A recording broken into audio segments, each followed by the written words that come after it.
Welcome to another episode of There's Just Something About Kansas City, and he's my old buddy, long time, from Smith Center, Kansas, in the Chiefs Kingdom, the one and only voice of the Kansas City Chiefs, longest tenured voice ever of the Kansas City Chiefs, the one and only Mitch Holthus. Mitch, how are you, my friend? Awesome. It's great to be with you, Frank. You know, I hearken back to when we were doing those live shows on the field before the game. Yeah. Way back in the day. But then to see how far this has come, what's happened in the last 11 years with Andy Reid, with 11 winning seasons. Then you look at 8 straight AFC West titles. Like, what planet are we on? 4 Super Bowls, 3 Super Bowl championships.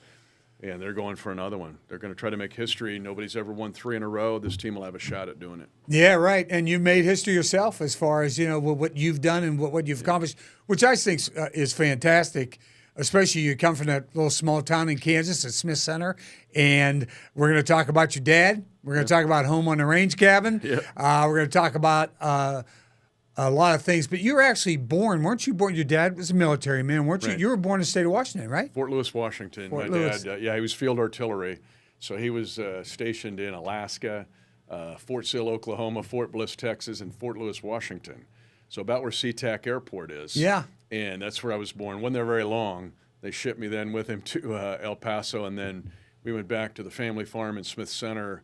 That's all I remember because I was too young to remember all the military moves. But yeah, that was home. Yeah, and Smith Center has been home, you know, or was home at that point. I know now you live in the Kansas City metro area, but for you, what was it like growing up in Smith Center, Kansas, tiny little town, and your dad is taking care of the home on the range cabin up there? We're going to talk about that, and everybody knows the music, of course, and the song, but don't realize maybe where it was penned, and it was a poem, started out as a poem, the whole thing. So it seemed like it would have been an idyllic life to live in Smith Center, small town, farming community, and the whole thing.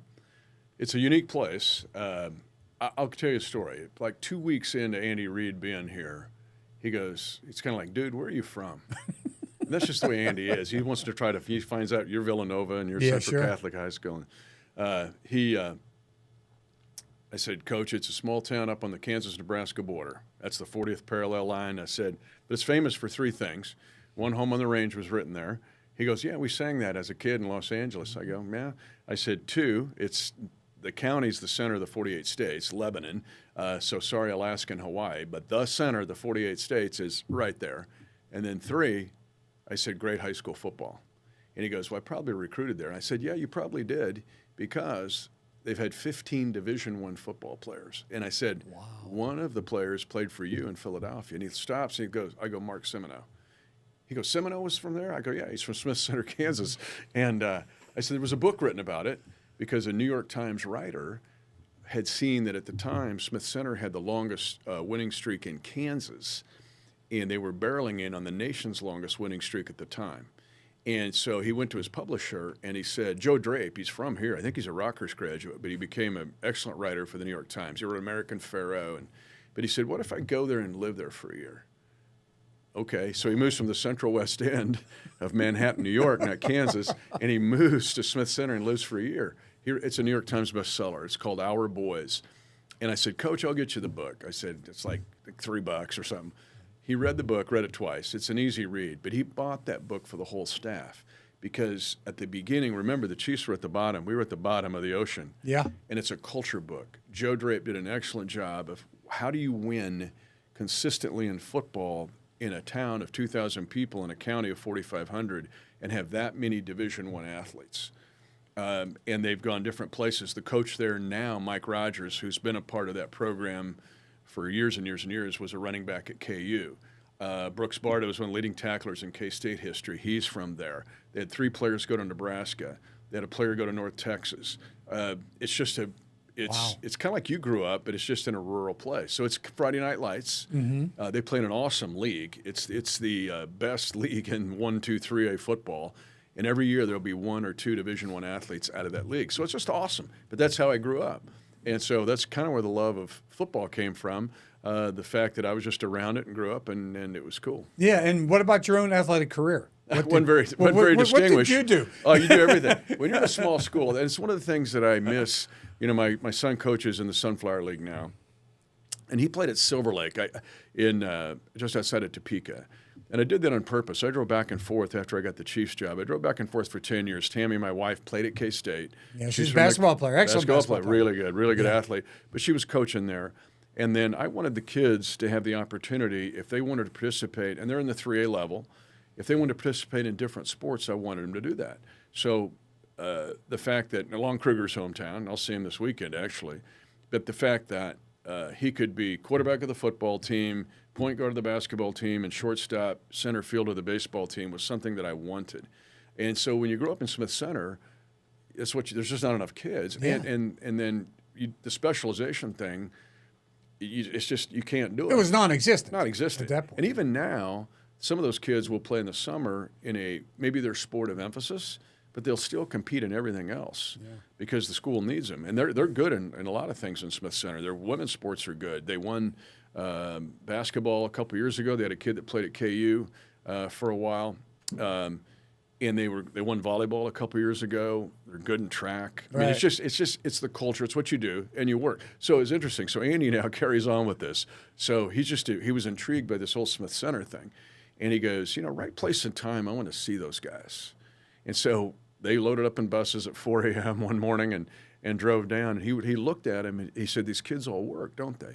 Because they all go in and lift at 6." Yeah, but they're not running home and playing video games. They're out on the farm. They're out on the farm or working some other job. Right. And then they're playing something in the evening. They'll go play baseball. And the cool thing is they just have no fear. They'll come play big city kids. It doesn't matter. And then some of them turn out to be awesome athletes. But it's just a unique culture. It's a great place. It was a great place to grow up. You learn how to work and respect each other. And it's where my love for sports was. Yeah, right. That's your work ethic too. Yeah. Plus, coaches, you talk about how many Division I athletes have. They love a well-rounded athlete. Some people think, well, if you're playing football, you got to, you do this for football. You lift during the off season, and then you go out and you play, 7-on-7 or whatever you do, and it's all year round football, or year round soccer, all year round basketball, whatever it is. These coaches are looking for a more well-rounded athlete, somebody who has done everything, especially football. They love wrestlers. Coaches love the kids who wrestle, which is, that's another tough sport, and that's just one more thing. So look at our team. Creed Humphrey was an incredible wrestler. Could have been a collegiate wrestler, decided he was an awesome wrestler in high school. His dad was a national champion in wrestling. But the fact, Creed talks about it all the time, just his leverage. A lot of our offensive linemen actually wrestle. Mm-hmm. And so, there's a toughness to it, but you learn leverage and footwork, and it's one-on-one, man. It's mano-a-mano. Like, hey, Frank, help me out here. Right. Hey, fill my gap over here. And honestly, Smith Center's had great wrestling. That northwest part of Kansas, north central part of Kansas has created outstanding wrestlers. Yeah. And I think it's really overlooked in Kansas City, too. I know Dylan Cooper's a kid who wrestled at Mill Valley, was a state champion, and his folks are friends of mine. He's going to wrestle at Arkansas Little Rock. But, yes, they look for wrestlers, and that's an excellent point.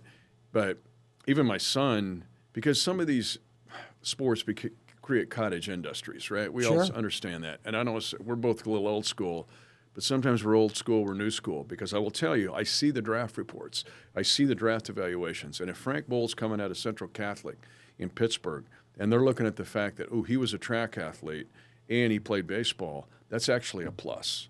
And if you look at Patrick Mahomes, the fact that he could have been a Division I point guard, the fact that he was obviously drafted by the Tigers, and he was the football player that he is, but look at all of his skill level. And he'll say, that's from playing baseball. Dropping his arm slots, but still having power and accuracy comes from playing baseball. Sure. So I always tell high school athletes, yes, you have your point of emphasis. Yes, you're a volleyball player, but go do something else too, because it can lead to injuries. If I'm just doing the same thing, basketball players, and that's all they do, we got plantar fasciitis all over the place.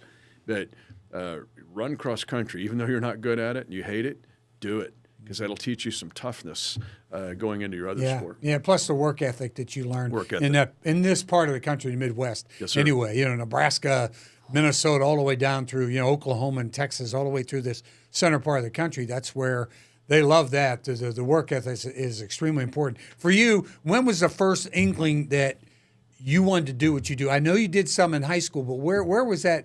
Where did that come from? Where did that? I want to do this. I want to be in sports, involved in sports. I know I'm not going to be a great athlete, Division I athlete, but I want to be involved. It was actually on the farm. It's crazy.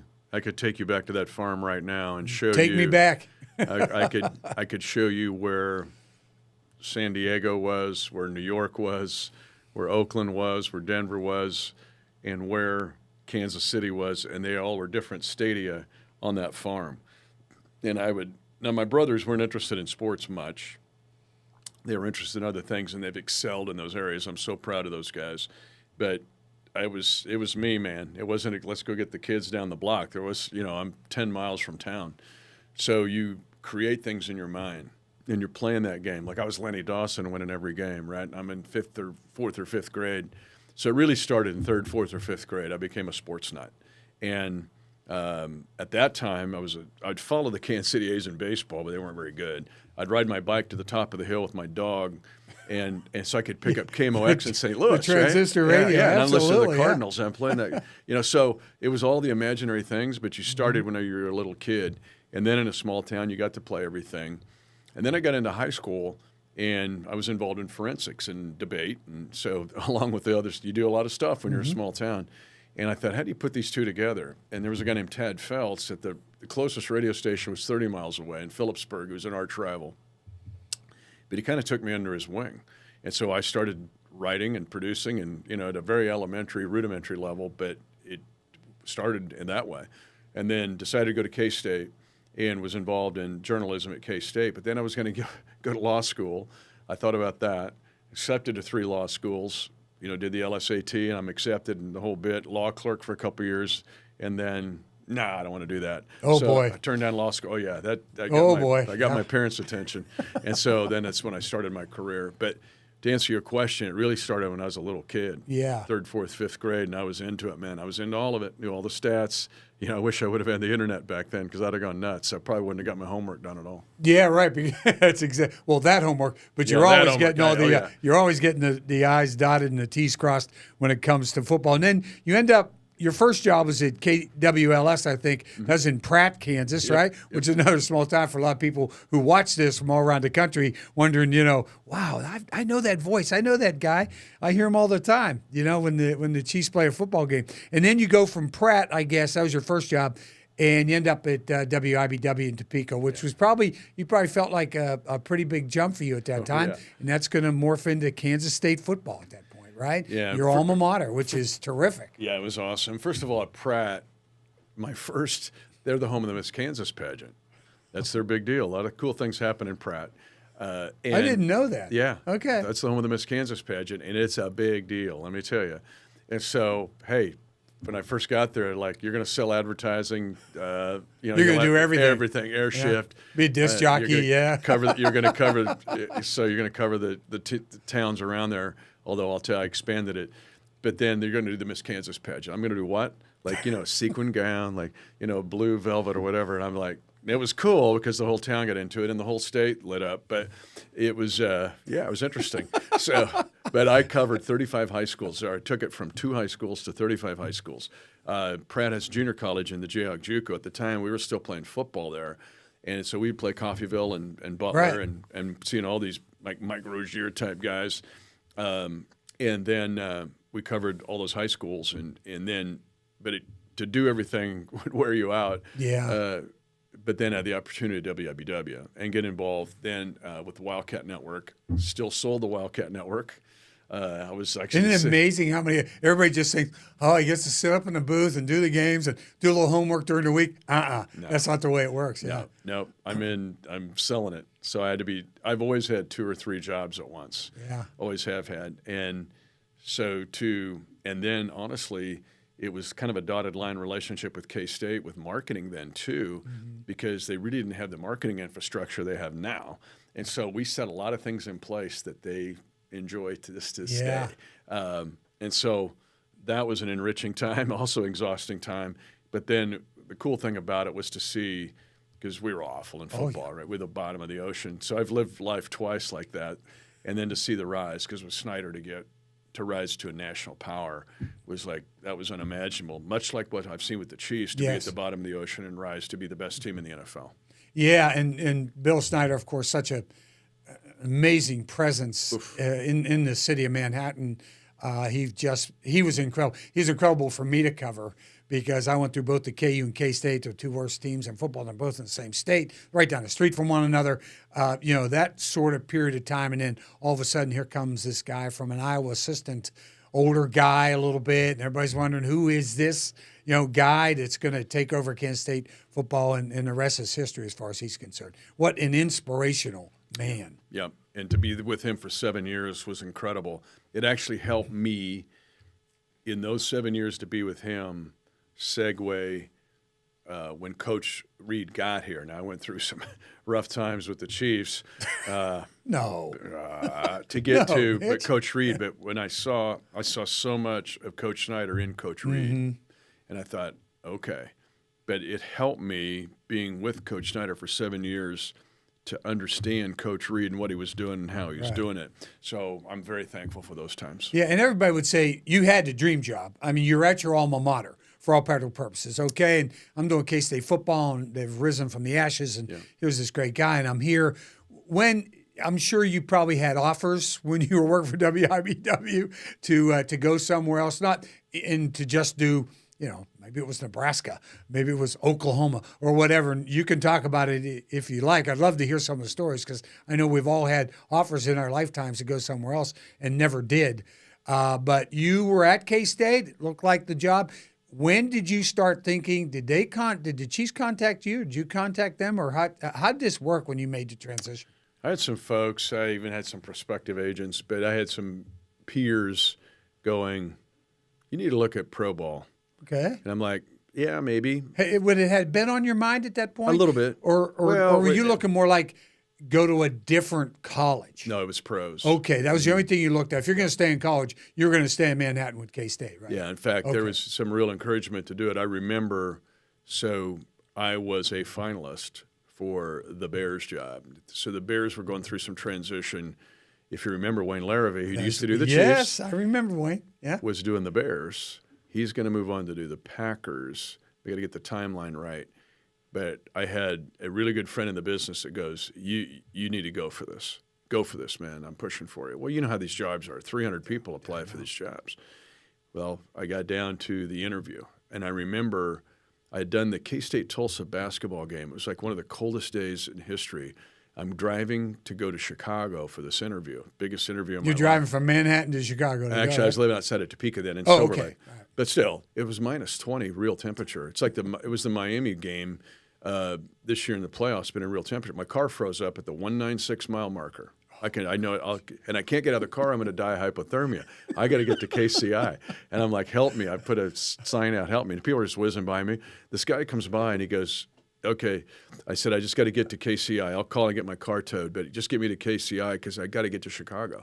This guy's going like 100 miles an hour. I'm paying him. Like, I go, let's go. I get to the plane.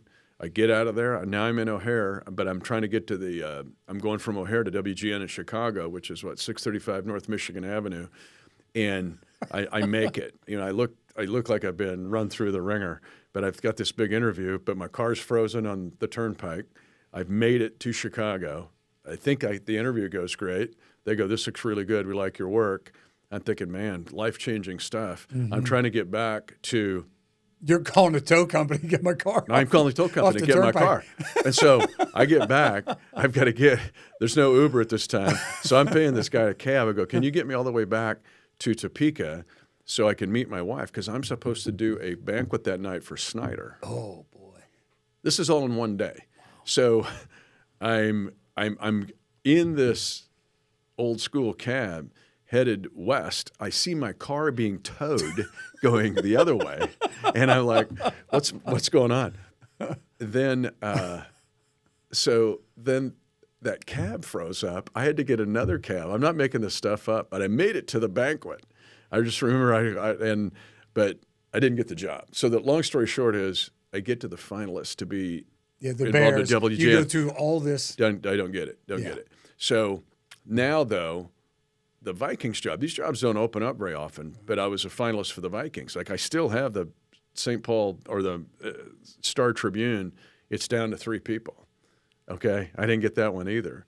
And then I filled in for Kevin Harlan the first game of 1991. Kevin was auditioning for NBC at the time. NBC, that's exactly and so I'm beating out like 70 people to get that. It was the opening game of the 91 year. It was the start of the sellouts.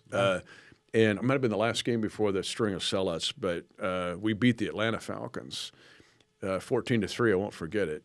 So I'm working with Lenny, who's my boyhood hero. Wow, yes. I'm looking at him thinking, I mean, you're sitting there. oh, and I'm just wetting going, my pants. Oh I'm like, this is the guy. You realize that was you on the farm? I could take you to the farm and show you where San Diego was and all that.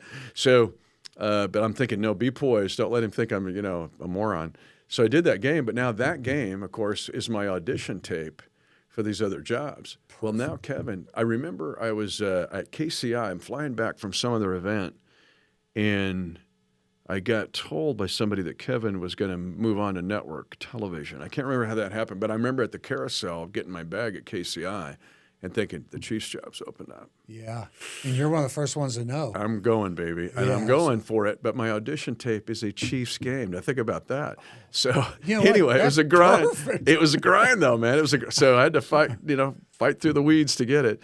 But that's how. Who else? Do you remember who else was up for the job? I think Twyble was in there, Oh, and I think Twyble? Carl wanted Twyble, really. Yeah, he and Carl were Oh, they were friends, close. yeah. They were close. Yeah. But the network guys were trying to convince Carl, like, no, this guy can do it. Nothing against Roger. No, It's just, but it was the people that had the rights at the time, and so there was this kind of tough. It wasn't a slam dunk. No, and there are. I don't think people realize this, and I hope you folks out there that have kids that want to get into broadcasting listen to this to understand where you have to go to do. Yeah. But the deal is that you don't understand. There are politics involved here. Okay, in a lot of situations, you get down to the final three guys, and all of a sudden, all three guys are just as equally talented to do the job and all do the job the same way and be pros about it and the whole thing. But there is, I think, working with Lenny and Lenny working with you that day, and then knowing the kind of guy Len Dawson is. I know Len would have loved to have heard your stories about, being up in, being small town Kansas kid. He loves stories like that. So I think that really helped. I think Lenny had to help you. I don't think there's any doubt about it. We hit it off right away. Yeah. And I miss him. I get choked up. I miss that guy so much.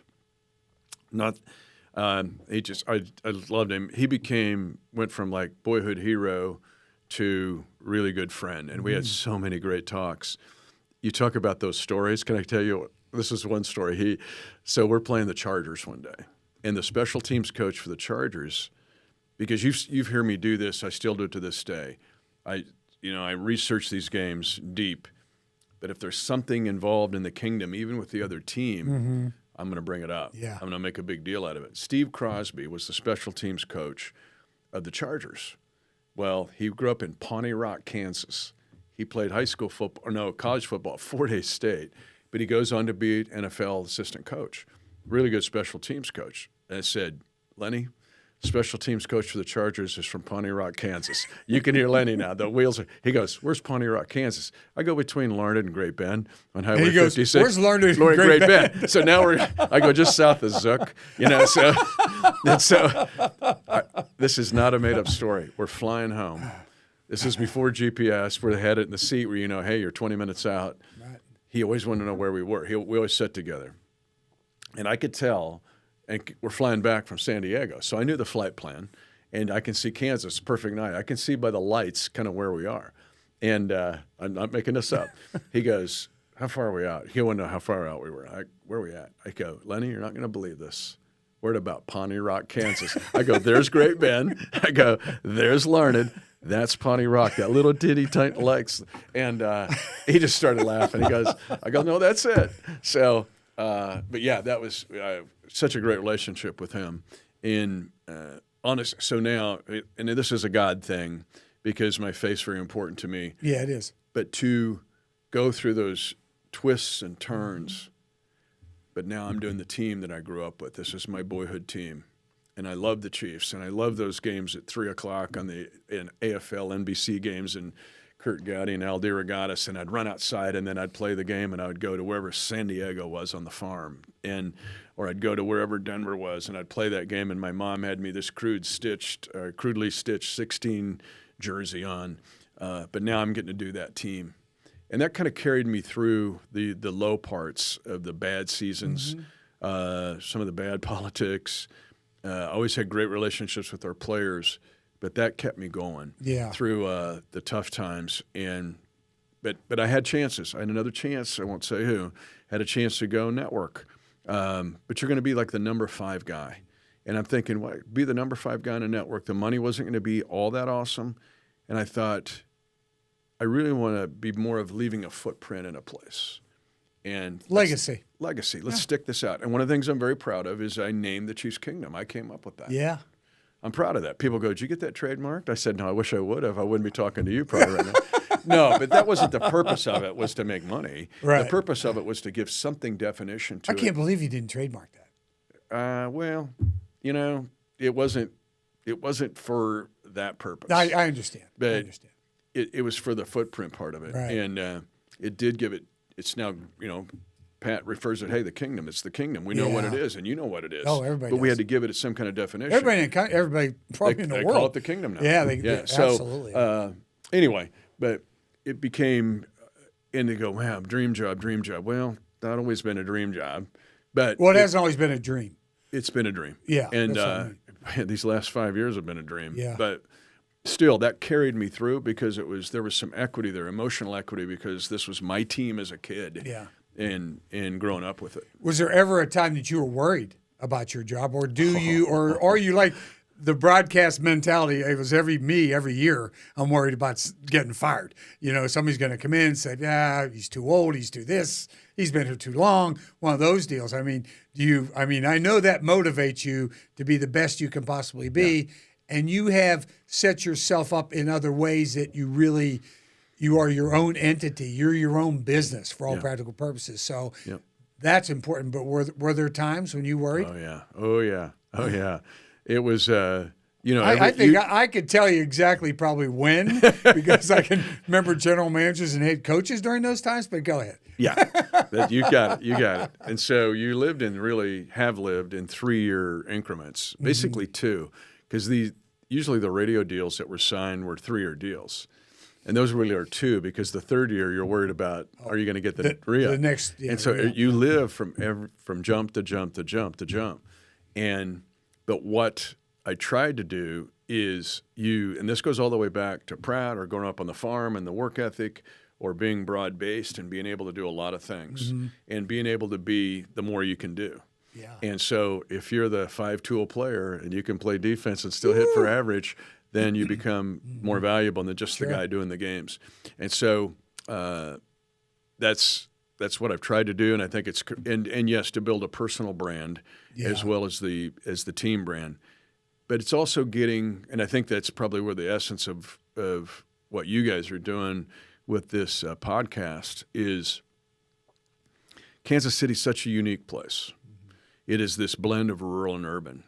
And we like to think Smith Center, small town, or Pawnee Rock, but Kansas City has still some of that feel to it, and yet it's a city with Major League Sports and the Kansas City Symphony, and we can do great things here, and we live in the center of the country, and we can get great jobs and have a good and you decided to make your career here. Same thing. You could have done other things. Yeah. And so, but you guys decide to stay here and raise your kids here, and look what happened. I mean, the kids were athletes and had great moments,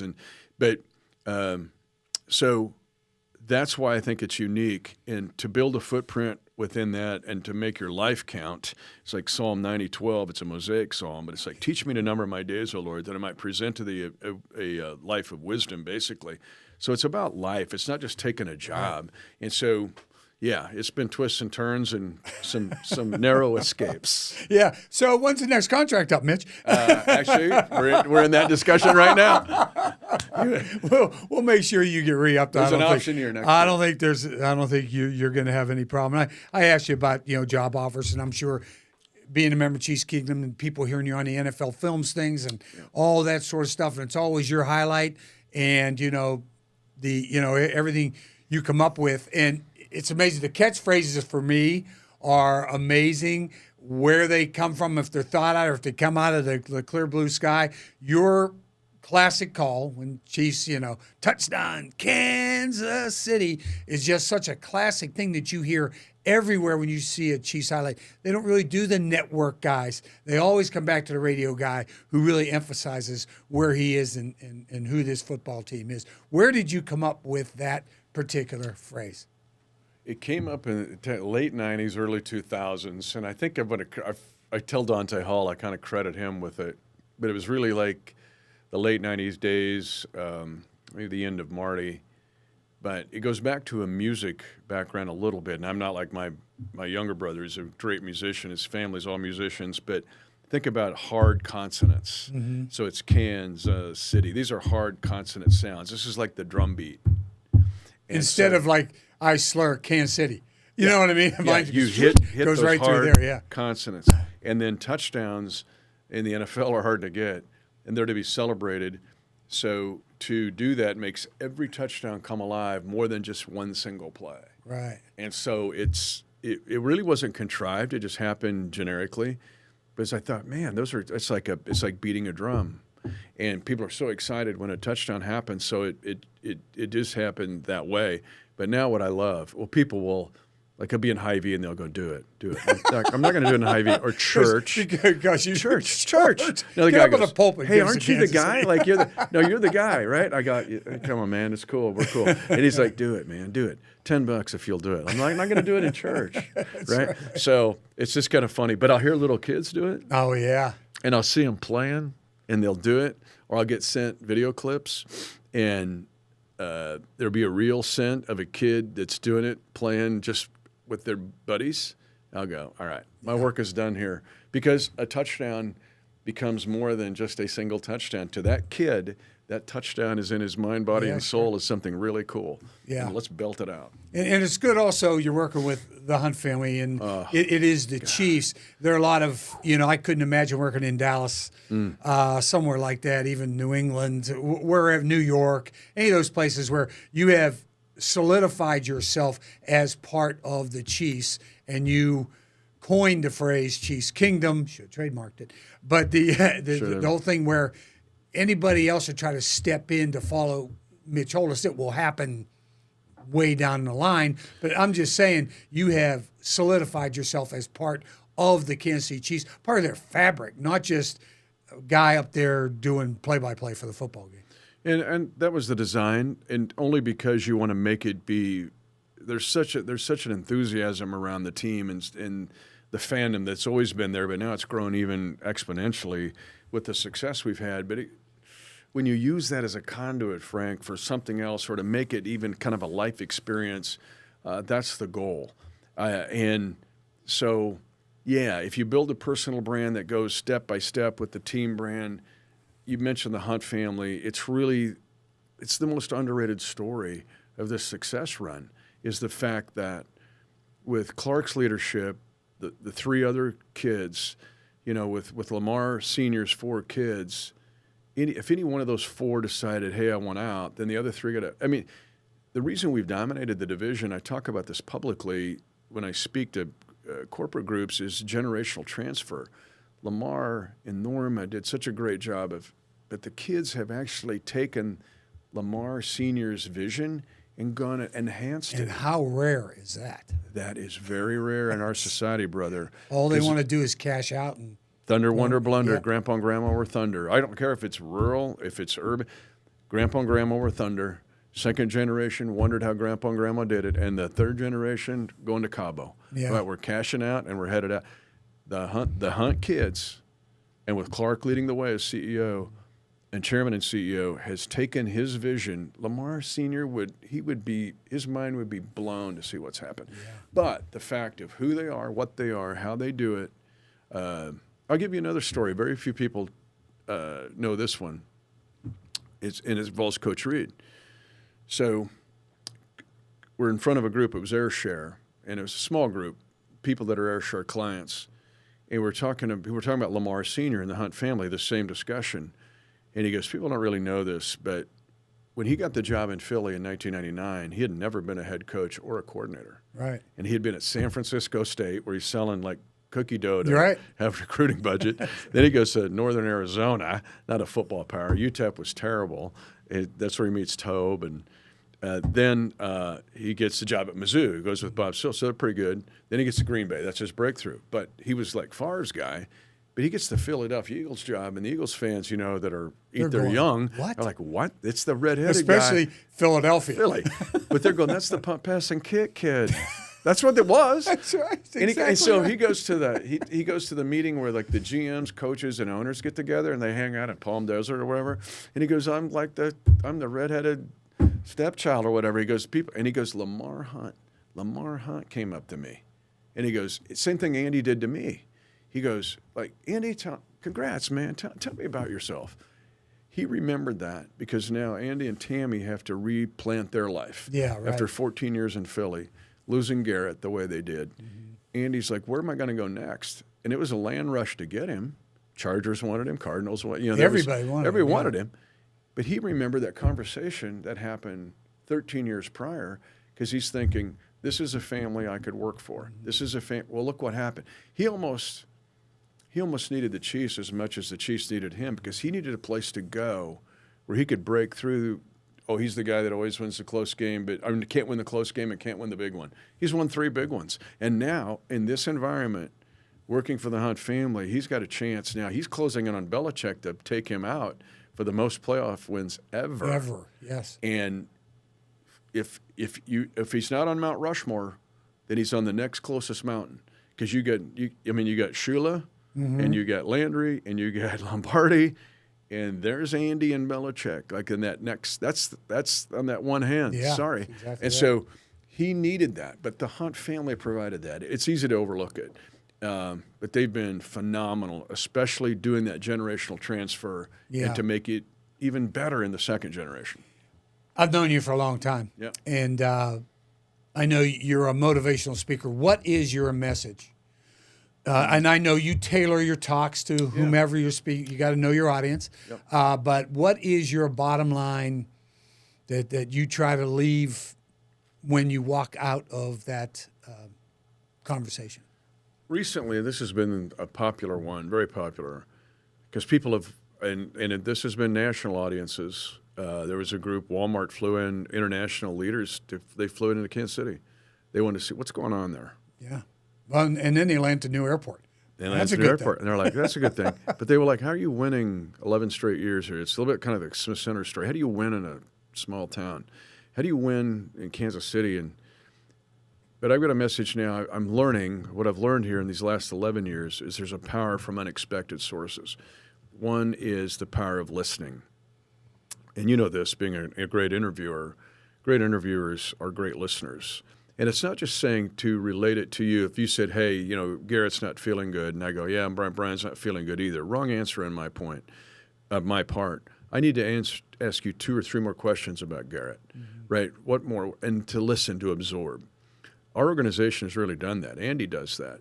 And so it's really another undertold story about vertical and horizontally, the respect that's there. And it's what you and I both do when we interview. Today I'm being the interviewed, but most of the time I'm the interviewer, is to dive in and listen, because then that leads to other stories. Just that's what happened here. It's why you've done this for years and been great at it. But I've learned the power of listening. There's a power to it. There's a power in waiting. The short play, which right now, it's just a dangerous time because we're into the short play. Sometimes there's a power of waiting, and I tell the stories which I've related to here. There's a power of purpose. I call it the power of the mangy mutt. It's why we've been able to win and win consistently. It's what I try to do is you stay hungry and humble. And the mangy mutt is not the purebred dog that's going to win best of show. It's going to be your best hunting dog and the dog we would have on the farm that had no purebred, that was killing possums and snakes, and the best dog we ever had. So you want to be the mangy mutt, and you stay hungry and humble, and you stay on task. But there's this power that comes from different places that I have learned that if you put that into the whole person experience, you're never the smartest guy in the room, even though you might be. Mm-hmm. But I learned that from Andy and Pat. Andy's brilliant. He could be CEO of any company in this town. in the country, really. He's brilliant. He plays the whole cheeseburger thing. The cat is brilliant, but he never acts like it. And so he absorbs. And then the same way with Pat. Pat is an amazing listener. And people go, God, where does this come from? The guy's got such wisdom. He's 28 years old or whatever, and he'll, he gets asked about the Buckner question. That was such a wise answer. Mm-hmm. And he keeps trying to get pinned down. And he was asked by one person about his slide against the Jets, and it was the trifecta. Like it was the over-under, and it was the... Yeah, right. It's and exactly right. He handled that better than I would have. I wouldn't have been handling it really great. But he goes, like, have any of your buddies called you about that? He goes, the buddies that have my number know better than to ask me that. Yeah. So he got it across. But these guys are wise because they listen, and they've taught me to try to... there's a power in it. Yeah. Because you do build wisdom, and then there's a power in the long-term waiting. So that's... right now has been the essence of my message. Yeah, that's awesome. Yeah. Really awesome. Great to listen to. I'm going to take you back real quick because I want to sort of end with this thing. I know how busy you are. I really appreciate your time today. I'm going to take you back with Eldine and Catherine Mary, your mom. Yeah, she was awesome. And your dad, I'll bet, with all the boys. Awesome. Oh, my God. God, that woman. She was awesome. Yeah. So Eldine comes back from the military, and you move out there to Smith Center, and you're just down the street from the Home on the Range cabin, which I don't know if people realize. Home on the Range was written in this little cabin right there in the middle of the United States. You can't make this story up, but your dad has been the caretaker of that piece of property for... Well, there's a long story here. So Dr. Higley moves out there, homesteads there, trying to... I don't know if he's getting away from a fifth marriage. Brewster Higley, yes, Higley. Dr. Brewster Higley. A little bit of a, he's coming out from Indiana, and he's running. He's running, but he homesteads there, and he also likes to write poetry. So he writes the words to Home on the Range, and there's actually a movie made that people can get it that shows this, and I'll walk through the story. He writes a poem. Another one of the settlers shoots himself in the foot. His friend brings the guy there for Dr. Higley to patch him up. His friend reads this poem. He goes, this is plumb good. He said, we need to set this to music. I know an orchestra, Harlan, 20 miles from here. The orchestra's two people, two guys, the Harlan brothers, and they write the music to it. Uh-huh. And so then it becomes this cowboy song. But the cabin itself has been there ever since 1872. It was my great aunt and uncle, my dad's aunt and uncle, my grandma's sister, and her husband basically saved it. They were given a blank check on 2 occasions because it's such an iconic thing. Think Little House on the Prairie. Everybody sang the song. This is the Cowboy National Anthem, and it's in the middle of nowhere. And we're going to move it to some Knott's-Berry Put it on a trailer and put it in some bigger area. Yeah. And my grand aunt and uncle said, nope, it's going to stay right here. Well, they had no children, so my dad and his sister helped them set up a living trust. My great-uncle dies. My great-aunt's left. There's a trust set up, but there's a sunset in this trust that if it hits the sunset and does not go to a 501c3, it could be liquidated. And truthfully, there were some cousins that were like, let's liquidate. Let's liquidate. That's what we were talking about before. Same thing. Mm-hmm. And my dad said, why would you do that if they didn't do it? Right. We're going to protect it. So it was that was a flashpoint. They get a 501c3 set up, People's Heartland Foundation. It's become a game changer. $180,000 were raised to refurbish it. It's the original walls, but we had to refurbish the south wall because it was in disrepair. But it's in historical accuracy. 55-acre hiking and walking trail. The next step, so I do a fundraiser every year, and it's in April. We do a golf tournament, a pickleball tournament, but I fly Chiefs in. Great little airport there, 4,400 feet of runway. Oh, wow. Chicken and Pickle, Dave Johnson, Kelly Aldridge. Gosh. They have the Falcon. We use AirShare's Falcon. We fly nice. those guys. Yes. Oh, yeah, it's a big deal. And we fly Chiefs in there. This year we had Creed Humphrey, Trey Smith, Echo Boydo came, Felix Anudike-Uzama. We've had Trent McDuffie, Mitchell Schwartz. I don't want to leave anybody out. But it's a big deal. Yeah. And we raise money. But this year we had a major gift. So here's the next step. On the grounds, we're building an amphitheater. About a $2.5 million project. one of the neat things that we do in Kansas City that I love because it's rural and urban together, remember? The Kansas City Symphony is awesome. But they do I know where you're going. They I've do an been event there. every summer Yeah. called Symphony in the Flint Hills. Yes. It's awesome. It is awesome. Middle of nowhere, band shell, 7,000 It's people. on somebody's ranch somewhere down there in the Flint Hills. In the Flint Hills. Yeah. Sells out in 10 minutes. Oh, it's unbelievable. The last song they play always is Home on the Range. And everybody sings. They all sing it. And I've had tears in my eyes, singing it. So our goal Me too. is, even if we don't have the entire symphony, but think about that being happening then on the actual place where it was Oh, written. gosh. Awesome. Think about that. Yeah. So our goal now is to build an amphitheater. We have all kinds of cowboy singers that Michael Martin Murphy, remember Wildfire? Oh, you absolutely, yeah. He has been a great supporter of the cabin and the grounds. Right. We saw him one year down in, I think we were in Cottonwood Falls. Okay. And he was performing at the little amphitheater in the Yeah, city yeah. the day before the Symphony of Flint Hills. Simples. It was just incredible, yeah. So He's he been was great there. for the cabin. But we have these cowboy singers that will show up and they want to sing the song where it was written. So our plan now, it's a major project, but it's to build an amphitheater there, middle of nowhere, but that'll be part of the charm. Middle of nowhere. Just Right? Gas up unbelievable. and make the drive. It'll be awesome. Yeah, and the best thing I've seen, it's open from sunrise to sunset. Yep. Every Yep. day. And it's free. That's just incredible. Yeah. So in the winter, real short hours. In the summer, you're there from Long hours. 4:30 in the morning until 9:30 at night. So it's just, And we've had just incredible. so we've had to redo the bridges on the hiking and walking trail. We've even talked about having cross country meets out there. Oh, that'd be cool. That'd be awesome, yeah. Yeah. And cross country's big in that area too. So, but it's a place where people come. You see the song come alive when you visit the cabin. You see what Higley saw, because it's just in your mind where the words of the song. Yeah. But that's so. Tammy and I have worked really hard on that project, and Dad pretty much saved the Yeah, day. you bet. But his great aunt and uncle saved the day. And so we're going to keep it going, even though it's 4 hours away. It's still in the kingdom, man. That's in the It's Chiefs still in kingdom. the kingdom. Yeah. The kingdom is everywhere. It's All everywhere. right? It's just hey, appreciate you so much Yeah. coming in, sitting down. Great stories. This is just, and I know how you feel about Kansas City. You talked about it earlier, and it's just an incredible place. And love being your friend. Loved having you in here, and just continued great luck for you. And we'll try to go out here. I don't know. We'll have to get the copyright on the Home on the Range, but as we go out from this podcast, maybe there'll be a little Home on the Range at the back end of this podcast. No, let it So, play you bet.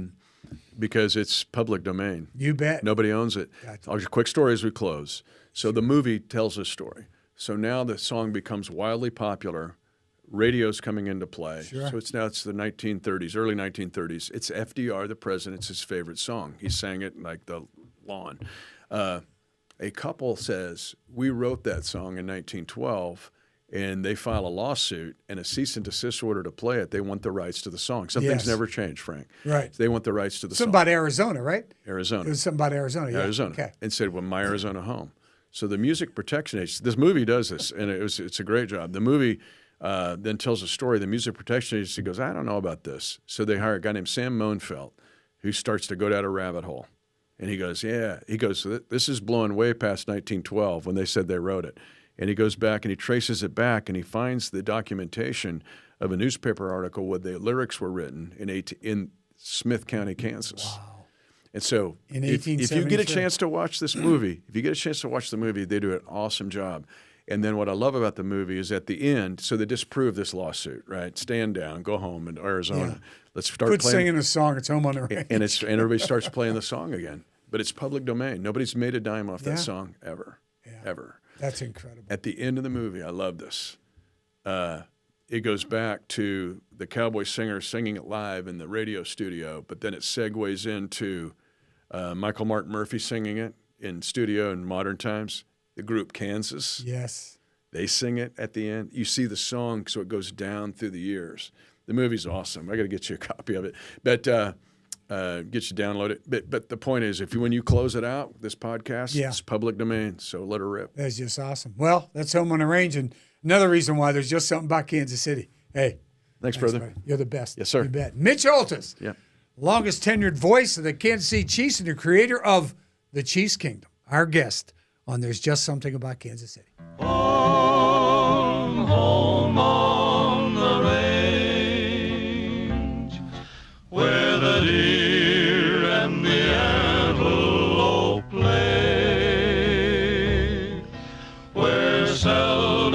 seldom is heard a discouraging word, and the skies are not cloudy. Oh,